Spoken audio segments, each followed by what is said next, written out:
नमस्कार मित्रांनो, मुरांबा या मालिकेत 6 सप्टेंबरच्या भागात असं दाखवलं आहे की रमा ही बाहेर झोपलेली असती सोफ्यावर आणि खूप गार हवा सुटलेली असती। तिच्या काळजीपोटी अक्षय तिच्या अंगावर रजई टाकायला घेऊन येतो आणि तिच्याकडे बघून म्हणतो की तुझं आणि माझं नातं केव्हा संपलं आहे, पण तुझ्याबद्दल असलेली काळजी अजूनही तशीच आहे। म्हणजेच तुझ्याबद्दल माझ्या मनात प्रेम अजून तसंच आहे।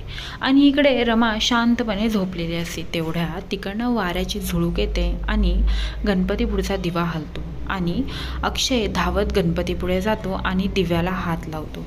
तेवढ्यात रमालाही जाग येते आणि रमाही तिकडे दिव्याकडे धाव घेते आणि दिव्यात तेल ओतते आणि म्हणते जोपर्यंत मी या घरात आहे तोपर्यंत या घरातला दिवा कधीच विझणार नाही, कायम तेवतच राहील, असं बोलून ती दिव्याला पण हात लावते।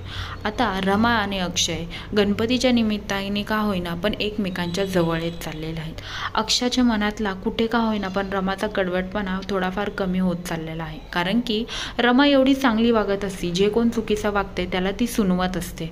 मग रमा लोकांना एवढंच चांगला सल्ले द्यायचं असून रमा एवढी चुकीचं कशी काय वागू शकते, हा प्रश्न आता अक्षयच्या मनात सारखाच येत असतो। अरे, ही तर माझ्याशी एवढी खराब वागली, पण ही लोकांशी एवढी चांगली कशी काय वागतात, लोक हिच्याबद्दल एवढं चांगलं कसं काय बोलतात, ही खरंच चांगली आहे का माझा काही गैरसमज झाला आहे, असं आता अक्षयच्या मनात प्रश्न येत असतात। आता खरंच पुढे जाऊन रमा नक्की कशी आहे आणि जे काही रमा वागले आहे या सगळ्याला काय कारण आहेत हे अक्षयला समजेल का?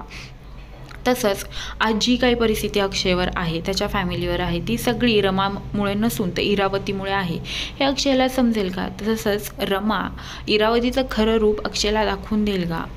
हे पाहण्यासाठी विसरू नका मुरांबा आणि आपल्या चॅनलला आजच्या सबस्क्राईब करा। धन्यवाद।